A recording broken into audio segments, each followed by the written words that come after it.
Doctor else silver جو کہ ایک امریکی سائنسدان ہے نے اپنی کتاب ہیومنز آر ناٹ فرام ارتھ میں تہلکہ خیز دعویٰ کیا ہے کہ انسان اس سیارے زمین کا اصل رہائشی نہیں ہے بلکہ اسے کسی دوسرے سیارے پر تخلیق کیا گیا اور کسی وجہ سے اس کے اصل سیارے سے اس کے موجودہ رہائشی سیارے زمین پر پھینک دیا گیا۔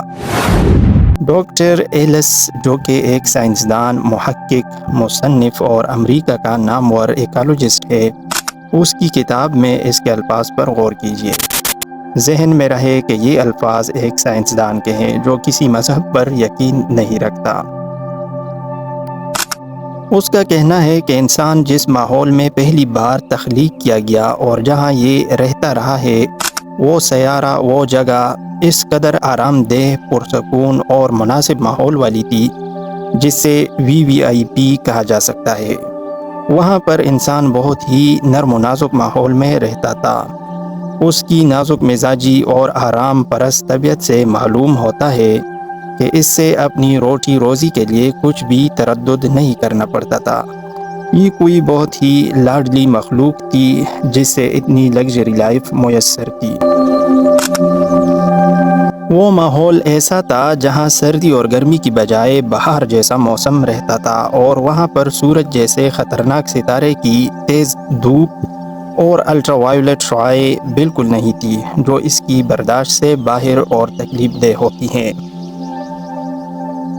تب اس مخلوق انسان سے کوئی غلطی ہوئی۔ اس کو کسی غلطی کی وجہ سے اس آرام دہ اور عیاشی کے ماحول سے نکال کر پھینک دیا گیا تھا۔ جس نے انسان کو اس سیارے سے نکالا، لگتا ہے وہ کوئی انتہائی طاقتور ہستی تھی جس کے کنٹرول میں سیاروں ستاروں کا نظام بھی تھا۔ وہ جسے چاہتا، جس سیارے پر چاہتا، سزا یا جزا کے طور پر کسی کو بھی بھجوا سکتا تھا۔ وہ مخلوقات کو بھی پیدا کرنے پر قادر تھا۔ ڈاکٹر سلور کا کہنا ہے کہ ممکن ہے زمین کسی ایسی جگہ کی مانند تھی جسے جیل قرار دیا جا سکتا ہے۔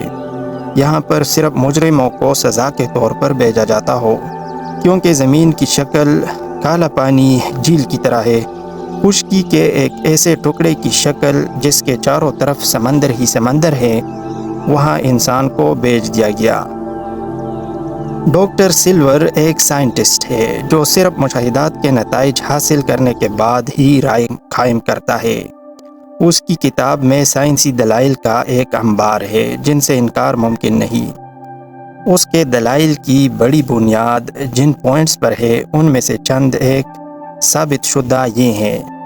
نمبر 1، زمین کی کشش ثقل یعنی گریویٹی اور جہاں سے انسان آیا ہے اس جگہ کی کشش ثقل میں بہت زیادہ فرق ہے۔ جس سیارے سے انسان آیا ہے وہاں کی کشش ثقل زمین سے بہت کم تھی، جس کی وجہ سے انسان کے لیے چلنا پھرنا، بوجھ اٹھانا وغیرہ بہت آسان تھا۔ انسانوں کے اندر کمر درد کی شکایت زیادہ تر گریویٹی کی وجہ سے ہی ہے۔ نمبر 2، انسان میں جتنے دائمی امراض پائے جاتے ہیں وہ باقی کسی ایک بھی مخلوق میں نہیں جو زمین پر بس رہی ہے۔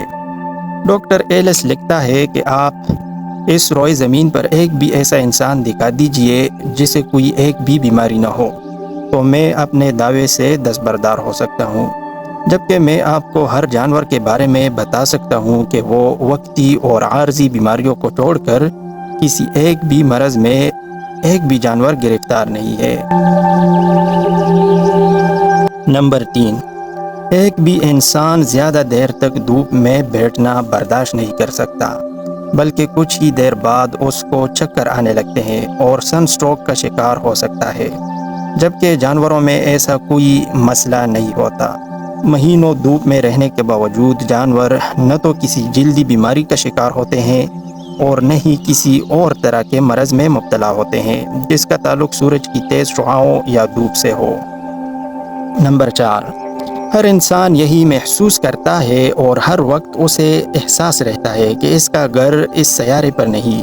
کبھی کبھی اس پر بلا وجہ ایسی اداسی طاری ہو جاتی ہے جیسی کسی پردیس میں رہنے والے پر ہوتی ہے، چاہے وہ بے شک اپنے گھر میں اپنے قریبی خونی رشتہ داروں کے پاس ہی کیوں نہ بیٹھا ہو۔ نمبر 5، زمین پر رہنے والی تمام مخلوقات کا ٹمپریچر آٹومیٹک طریقے سے ہر سیکنڈ بعد ریگولیٹ ہوتا رہتا ہے، یعنی اگر سخت اور تیز دھوپ ہے تو ان کے جسم کا درجہ حرارت خود کار طریقے سے ریگولیٹ ہو جائے گا، جبکہ اسی وقت اگر بادل آ جاتے ہیں تو ان کے جسم کا ٹمپریچر سائے کے مطابق ہو جائے گا، جبکہ انسان کا ایسا کوئی سسٹم نہیں، بلکہ انسان بدلتے موسم اور ماحول کے ساتھ بیمار ہونے لگ جائے گا۔ موسمی بخار کا لفظ صرف انسانوں میں ہے۔ نمبر 6، انسان اس سیارے پر پائے جانے والے دوسرے جانداروں سے بہت مختلف ہے۔ اس کا ڈی این اے اور جینز کی تعداد اس سیارہ زمین پہ رہنے والے دوسرے جانداروں سے بہت مختلف اور بہت زیادہ ہے۔ نمبر 7، زمین کے اصل رہائشی یعنی جانوروں کو اپنی غذا حاصل کرنے اور اسے کھانا مشکل نہیں، وہ ہر غذا ڈائریکٹ کھاتے ہیں، جبکہ انسان کو اپنی غذا کے چند لقمے حاصل کرنے کے لیے ہزاروں جتن کرنا پڑتے ہیں۔ پہلے چیزوں کو پکا کر نرم کرنا پڑتا ہے، پھر اس کے معدے اور جسم کے مطابق وہ غذا استعمال کے قابل ہوتی ہے۔ اس سے بھی ظاہر ہوتا ہے کہ انسان زمین کا رہنے والا نہیں ہے۔ جب یہ اپنے اصل سیارے پر تھا تو وہاں اسے کھانا پکانے کا جھنجھٹ نہیں اٹھانا پڑتا تھا، بلکہ ہر چیز کو ڈائریکٹ غذا کے لیے استعمال کرتا تھا۔ مزید یہ کہ اکیلا 2 پاؤں پر چلنے والا ہے، جو اس کے یہاں پر ایلین ہونے کی نشانی ہے۔ نمبر 8، انسان کو زمین پر رہنے کے لیے بہت نرم و گداز بستر کی ضرورت ہوتی ہے، جبکہ زمین کے اصل باسیوں یعنی جانوروں کو اس طرح نرم بستر کی ضرورت نہیں ہوتی۔